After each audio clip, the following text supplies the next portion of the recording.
پس از حاکم شدن دوباره امارت اسلامی برای اولین بار مرکز الکترونیکی امتحانات در اداره اصلاحات اداری و خدمات ملکی ولایت لوگر افتتاح و به بهره برداری سپرده شد. در مراسم گشایش این مرکز به شمول معاون ولایت، مسئولان اداره اصلاحات اداری و خدمات ملکی و شماری از رؤسا حضور داشتند.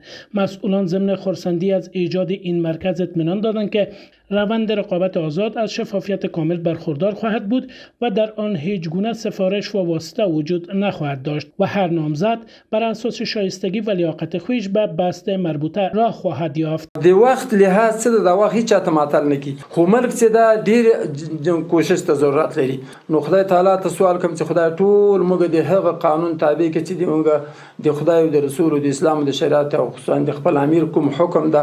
تر اوسه پورې د 10,000 نه تر 40,000 خواوشا کې نظام ته نوي کسان داخل شوي چې ښه تعلیم کړی وي د آزاد رقابت د لارې په ډیره شفاف طریقه باندې راشي امتحان ورکړي. از سوی دیگر مسئول اداره اصلاحات اداری و خدمات ملکی لوگر در مورد اهمیت این مرکز صحبت نمود و گفت که مرکز الکترونیکی امتحانات این ولایت با هزینه 3 میلیون افغانی ایجاد شده و ظرفیت برگزاری امتحان همزمان 30 تن را دارا است. دغه الکترونیکی مرکز د لګښت تقریبا د شوبله د 3 میلیون په شاوخوا کې دغه الکترونیکی مراکزو لګښتونه دي چې کوم په ولایاتو کې دي تقریبا 10 پای کمپیوټر دي چې دغه الکترونیکی مراکزو کې شفافیت دی.